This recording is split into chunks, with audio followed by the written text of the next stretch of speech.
Hello बच्चों, तो आप लोग कैसे हैं? उम्मीद करते हैं बढ़िया ही होंगे। आज इस सेशन के माध्यम से हम लोग क्या पढ़ेंगे? वास्तविक संख्या, यानी क्लास 10 का चैप्टर नंबर 1 वास्तविक संख्या।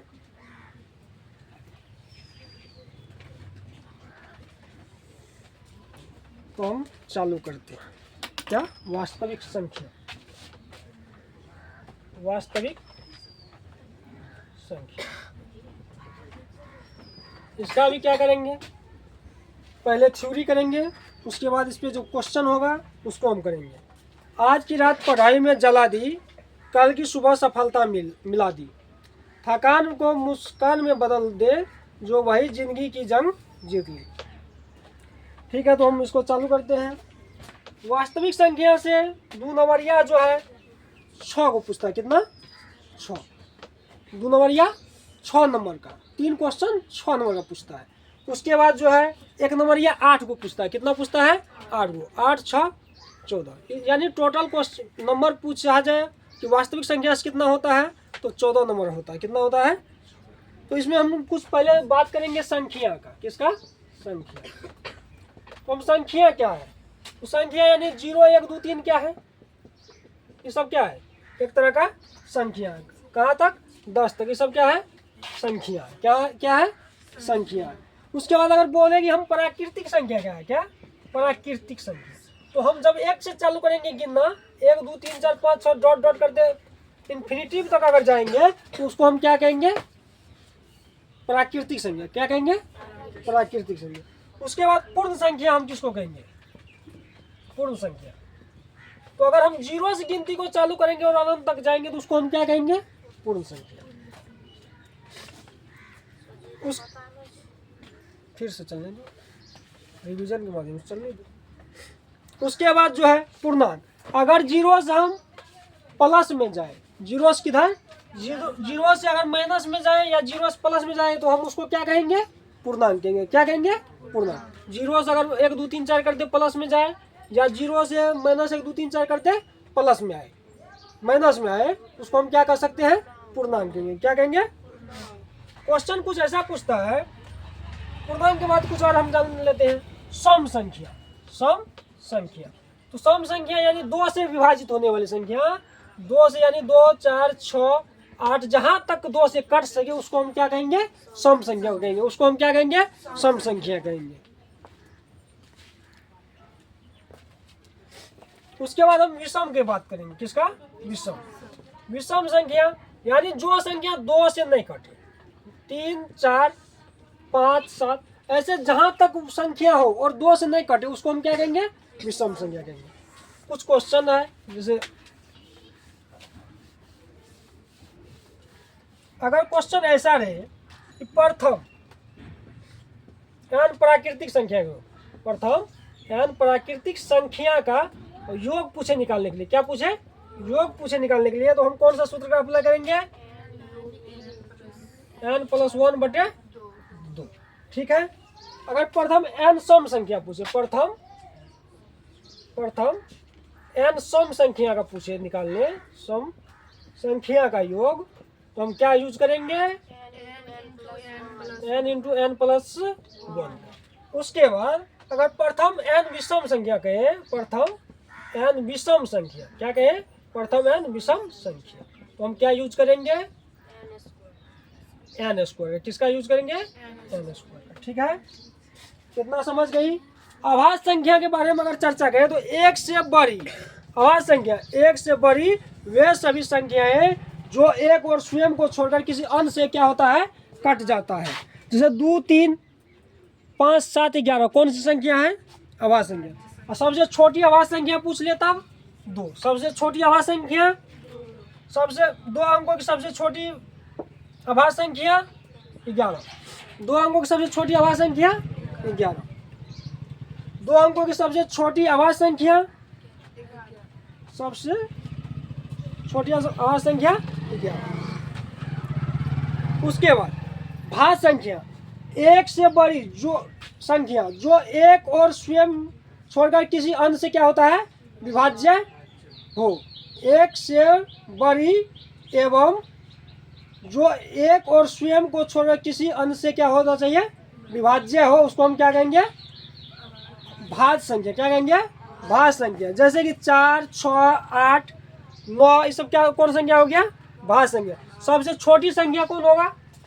भाज्य में सबसे छोटी 4, भाज्य में सबसे छोटी, अभाज्य में सबसे छोटी, भाज्य में सबसे छोटी, अभाज्य में सबसे छोटी। ठीक है। स्वभाज्य क्वेश्चन है कि स्वभाज्य कि स्वभाज्य क्या होता है? तो दो संख्याओं का ऐसा जोड़ा जिनका मौसक कितना होना चाहिए? 1। दो संख्याओं का ऐसा जोड़ा जिनका मौसक कितना होना चाहिए?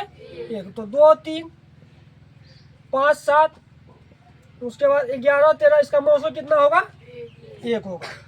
परिमेय संख्या वे सभी संख्या जिसको हम P/Q के रूप में लिख सकते हैं उसको हम क्या कहेंगे? परिमेय संख्या। जैसे 3/2, 5/4, 3/1 इसको हम क्या कहेंगे? इसको हम क्या कहेंगे? परिमेय संख्या। अपरिमेय वैसी संख्या जिसे हम P/Q के रूप में नहीं लिख सकते उसको हम क्या कहेंगे? अपरिमेय संख्या।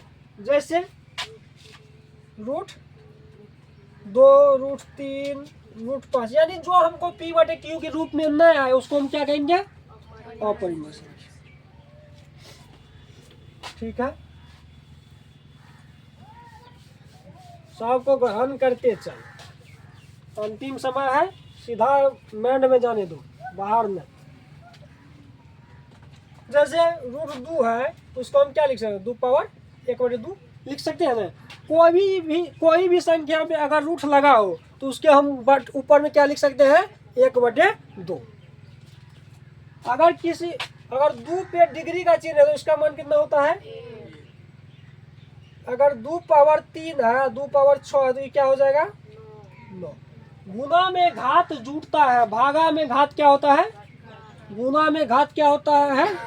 भागा में घात क्या होता है? अभाज्य गुणनखंड। अगर बोले 10 का अभाज्य गुणनखंड करने तो क्या हो जाएगा? 2 का। अगर 144 का बोले तो 2/4, 3/2। ये बात समझती है। तो उसके बाद सबसे छोटी प्राकृतिक संख्या 1। सबसे छोटी प्राकृतिक संख्या 1 अशून्य परिमेय और अपरिमेय संख्या का गुणनफल हमेशा क्या होता है? अपरिमेय होता है। क्या होता है? अपरिमेय होता है। क्या होता है? अपरिमेय होता है। ठीक है। उसके बाद आगे चलते हैं। तुम्हारी कामयाबी के पीछे सबसे बड़ा हाथ किसी और का नहीं तुम्हारे बुरे वक्त का होता है। परिमेय संख्या P/Q के रूप में रहता है। क्या रहता है? P/Q के रूप में। परिमेय संख्या हमेशा किस रूप में रहेगा? यदि Q के अभाज्य का रूप, Q के अभाज्य का रूप, किसका रूप? Q के अभाज्य का रूप 2m गुना 5n हो तो उसको हम क्या कहेंगे? दशमलव %। क्या कहेंगे? दशमलव %। दशमलव % क्या है? शांत। किस रूप में अगर रहे? Q के अभाज्य रूप अगर 2m गुना 5n है तो हम इसको क्या कहेंगे? शांत। अगर 13/40 है इसको हम क्या कहेंगे? 13 2/3 गुना 5 ये क्या हो जाएगा? शांत हो जाएगा। उसके बाद एक अशांत लेते हैं, जब तुम लोग समझती हो। 0.7 को हम कैसे लिख सकते हैं? 1 लगा है तो इसको हम 7/9 लिख सकते हैं। 0.3 1 पे पावर लगा हुआ है ऐसे, इसको हम क्या लिख सकते हैं? 31/99। ठीक है, समझ में आया ना? अगर 1.2 1 पे पावर ऐसे लगा हुआ तो इसको हम क्या लिख सकते हैं? 1 + 0.21 ऐसे करके हो जाए कितना? 1 + 21/99। इसको काट दो, 7×3 = 33×99 इसका निकाल दो। ठीक है, कितना बात समझ में आया ना? है समझ में आया ना? ऑब्जेक्टिव टूटना चाहिए। सबसे मेन चीज़ वही है कि समझ आना चाहिए। इसका तो सवाल हम बताइए दिए हैं, तो सवाल क्या करेंगे बताइए। क्वेश्चन है कि दो संख्याओं का SCF 145 और लॉस उनका 2125 है, तो यदि संख्या 725 है तो दूसरी संख्या ज्ञात कीजिए। क्या कर रहा है? दूसरी संख्या ज्ञात कीजिए। सबसे आसान है कि हम जानते हैं पहली संख्या गुना दूसरी संख्या बराबर HCF गुना LCM होता है ना। तो दिया हुआ है A का मान कितना 725, B का मान है HCF कितना है 145, LCM कितना है इसका 2175। ठीक है ना। काट दो 7 से 25 बार में 3 बार में कट जाएगा तो 3 से इसको 145 से गुना कर दो तो कितना आ जाएगा 435। बी का मान कितना आ गया 435। अब दिक्कत ना है, ऐसा सवाल निकाल लेकिन ना शांत अशांत निकल जाएगा। उसके बाद वास्तविक संख्या का कुछ और बताते। आपकी हार तब तक नहीं होती जब तक आप खुद से ना हारे। तो अब अपने मन में ही संकोच आने ही मत देना कि मेरा रिजल्ट नहीं होगा। तुम अपने मन में बना लो पूरा कि टॉपर अब की बार हम ही है। मन में पूरा तान में रहो कि अब की बार बिहार बोर्ड का टॉपर हम ही है, मेरा ही सीट सबसे ऊपर रहेगा। और जब भी मन में आया कि बाप रे बाप की है तो नहीं है तो जो हो बनने वाला है तो ना वो नहीं है तो टान में रहो पूरा, अपने आप को टान में रखो कि सबसे ऊपर हम ही रहेंगे। हो या नहीं हो या नहीं हो। अब जब पहले तुम सोचोगे नहीं होगा यानी तुम पहले खुद से हार गई हो। खुद से मत हार। जब तक तुम नहीं हारेगी, हार नहीं मानेगी तब तक हार नहीं होता है। कोई भी इंसान हो जब तक हार नहीं मानेगा तब तक हार नहीं होता है। इस बात को ध्यान रखो। तो सोचो कि सबसे ऊपर बिहार बोर्ड में अब की बार मेरा ही स्थान है, बस हो गया।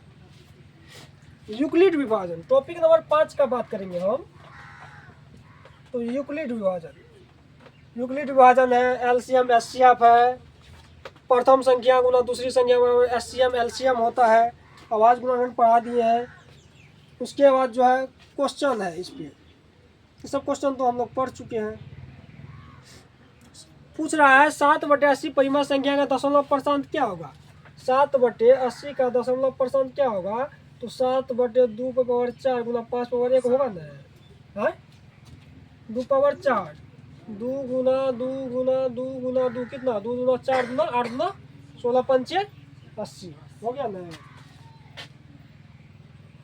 बिना भागा दिए बताइए कि 13/343 13/343 शांत है अथवा अशांत है। तो कैसा होगा बाबू, सीधा सी बात है अशांत होगा। कैसा होगा अशांत होगा। क्यों होगा 13/7 और 3 पे आ जाता है, 3 एक ही बार में आ गया तो ये कैसा हो जाएगा अशांत। का इस रूप में ना आया, इस रूप में ना आया, इसलिए क्या हो गया अशांत हो गया। वास्तविक संख्या में कोई दिक्कत नहीं। अगर दिक्कत नहीं है तो चैनल को सब्सक्राइब करें, अपने दोस्तों के पास शेयर करें, और पहली बार आए तो चैनल सब्सक्राइब कर लें।